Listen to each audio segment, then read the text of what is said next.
Hello दोस्तों, welcome to my new video. तो आज के इस वीडियो में हम लोग रेलवे में एक अच्छी पोस्ट स्टेशन मास्टर के जॉब प्रोफाइल के बारे में बात करेंगे कि क्या इनका जॉब प्रोफाइल होता है, क्या सैलरी मिलती है, क्या प्रमोशन एक्सपेक्ट्स क्या होता है, ट्रेनिंग कितना टाइम का रहता है, क्या क्या फैसिलिटीज़ मिलती हैं रेलवे में, वर्कलोड कैसा रहता है, सिलेक्शन प्रोसेस कैसा रहता है। तो आज इस वीडियो में हम लोग सबके बारे में जानकारी लेंगे। तो चलिए स्टार्ट करते हैं। सबसे पहले वर्कलोड, जो इस पर वर्क प्रोफाइल होती है एक स्टेशन मास्टर की, वो सबसे पहले होता है सेफ्टी मैनेजमेंट। जो आपका स्टेशन पे सेफ्टी के तौर पे जो भी सब कुछ होता है वो सेफ्टी मैनेजमेंट करना होता है। ट्रेन के ऑपरेशन सब कुछ चेक करने होते हैं कि ट्रेन जो लेट ना हो, कि सब टाइम पे सब कुछ हो, ट्रेन में जो सब कुछ सही रहे, वो सब coordinate with two control room से कोऑर्डिनेशन करना होता है, बातचीत करनी होती है। स्टेशन का मैनेजमेंट पूरा देखना होता है। स्टेशन पे जो लोग आ रहे हैं, पैसेंजर्स वगैरह, उनको कोई दिक्कत तो नहीं हो रही है, मैनेजमेंट सब कुछ सही है। पैसेंजर्स का असिस्टेंस करना होता है, अगर किसी पैसेंजर को कोई प्रॉब्लम होती है, कोई दिक्कत होती है, तो वो सब भी एक स्टेशन मास्टर ही हेल्प करते हैं उनका। स्टाफ से कोऑर्डिनेट करना होता है, रिकॉर्ड्स वगैरह रखने होते हैं, पूरे रिकॉर्ड्स वगैरह करना होता है वो सबका। और इमरजेंसी रिस्पांस, अगर किसी स्टेशन पे किसी पैसेंजर को कुछ प्रॉब्लम होता है तो वो स्टेशन मास्टर से ही कंप्लेंट करेगा, तो उसका आपको पूरा सहायता करना होगा, पूरा उसकी हेल्प करनी होगी। तो वो सब देखना होता है एक स्टेशन मास्टर को। जो स्टेशन मास्टर की जो सैलरी होती है वो ट्रेनिंग के पीरियड में बेसिक और डीए मिलता है, केवल एचआरए, ट्रांसपोर्टेशन ये सब वगैरह कुछ नहीं मिलता है। ट्रेनिंग पीरियड में बेसिक और डीए मेरे की जो सैलरी इन हैंड आती है वो 50,000 के अप्रोक्स आती है। और जब उसकी ट्रेनिंग जब पूरी हो जाती है एक स्टेशन मास्टर की, उसके बाद जो सैलरी आती है उसमें सब कुछ ऐड होता है, बेसिक, डीए, एचआरए, ट्रांसपोर्टेशन वगैरह, वो 60,000 के अप्रोक्स होती है।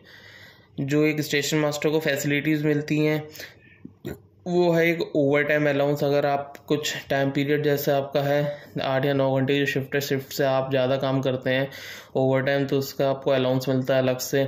नाइट ड्यूटी करते हैं तो आपका नाइट ड्यूटी का अलाउंस मिलता है। अगर आप हॉलीडे, नेशनल हॉलीडेज़ पे काम करते हैं तो उसका आपको अलग से अलाउंस मिलता है। यूनिफॉर्म अलाउंस होता है, साल में एक बार अलाउंस मिलता है, 10 से 12 हज़ार के अप्रोक्स मिलता है। चाइल्ड ट्यूशन फीस मिलता है, 2 बच्चों तक का मैक्सिमम मिलता है। पासेस मिलता है, पीटीओज मिलते हैं, पासेस सेकेंड एसीज के मिलते हैं। मेडिकल फैसिलिटी सबसे बेस्ट पार्ट है इसमें। मेडिकल फैसिलिटी, रेलवे की मेडिकल फैसिलिटी बहुत अच्छी होती है। दिवाली का बोनस मिलता है इसमें, 18 या 20 हज़ार के अप्रोक्स मिलता है रेलवे में। रेलवे में सबसे ज़्यादा बोनस मिलता है। जब प्रमोशन होता है एक स्टेशन मास्टर का, वो स्टेशन मास्टर पे ज्वाइन करके 7 से 8 साल लग जाते हैं डेप्यूटी स्टेशन सुपरिटेंडेंट बनने में। उसके बाद फिर स्टेशन सुपरिटेंडेंट बनने में टाइम लगता है। उसके अगला प्रमोशन स्टेशन मैनेजर होता है, उसका अगला प्रमोशन ट्रैफिक इंस्पेक्टर होता है। तो जो अगर आप लोग डिपार्टमेंटली एग्ज़ाम क्लियर करते हैं तो आप 4-5 साल में ही हर प्रमोशन आप कर ले पाएंगे। अगर आप ये डिपार्टमेंटली एग्ज़ाम क्लियर नहीं करते हैं तो आप ट्रैफिक इंस्पेक्टर पे ही आकर रिटायर कर जाते हैं। इसका जो ट्रांसफ़र होता है स्टेशन मास्टर का, वो एक तो 3 तरीके के ट्रांसफ़र होते हैं। पहला म्यूचुअल ट्रांसफ़र, दूसरा ओन रिक्वेस्ट पे, और तीसरा स्पाउस ग्राउंड पे। तो ट्रांसफ़र जो होता है, पहला म्यूचुअल ट्रांसफ़र, सपोज एक स्टेशन मास्टर, एक बंदा एक्स सिटी पे, एक बंदा वाई सिटी पे, तो वो इंटरचेंज कर सकते हैं आपस में कि आप उधर चले आएंगे, वो इधर आ जाएगा, एक दूसरे की सहमति से। उसे कहते हैं म्यूचुअल ट्रांसफ़र। दूसरा ओन रिक्वेस्ट, आप खुद ही रिक्वेस्ट कर सकते हैं, तो उसमें थोड़ा टाइम लगता है, तो फिर आपका वहाँ ट्रांसफ़र हो जाएगा। एक स्पाउस ग्राउंड होता है, अगर आपका कोई हस्बैंड या वाइफ, आपका कोई स्टेट गवर्नमेंट या सेंट्रल गवर्नमेंट में जहाँ पोस्टेड है, तो वहाँ के आसपास में ही आपका ट्रांसफ़र मिल जाता है। वो 8 से 9 महीने लगते हैं उन सब होने में, वो सब भी हो जाता है। उसके बाद बात करते हैं ट्रेनिंग के बारे में। तो इसमें 3 महीने की आपका यहाँ रेलवे के इंस्टीट्यूट में ट्रेनिंग होती है। इसका जो वर्कलोड है मिक्स वर्कलोड रहता है। इसमें आपको कभी कभी काउंटर भी करना होता है, जैसे टिकट काउंटर पे भी आपकी ड्यूटी लग सकती है, मतलब आपको वर्कलोड वहाँ का भी संभालना पड़ सकता है। नाइट ड्यूटी भी करनी पड़ती है, फेस्टिवल्स पे भी आपको ड्यूटी करनी पड़ती है, और हेक्टिक शेड्यूल होता है एक स्टेशन मास्टर का। सबसे जिम्मेदारी वाली नौकरी होती है स्टेशन मास्टर की, काफ़ी उस पर जिम्मेदारी होती है।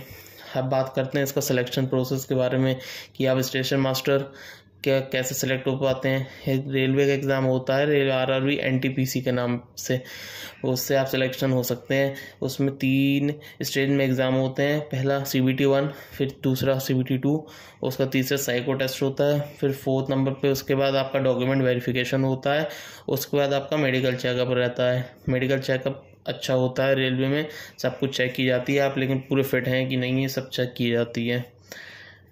तो दोस्तों ये रहा पूरे स्टेशन मास्टर के लिए पूरा जॉब प्रोफाइल, सब कुछ मैंने इसमें बता दिया है आपको। अगर आपको वीडियो मेरा अच्छा लगा तो लाइक शेयर सब्सक्राइब कर सकते हैं। Thank you.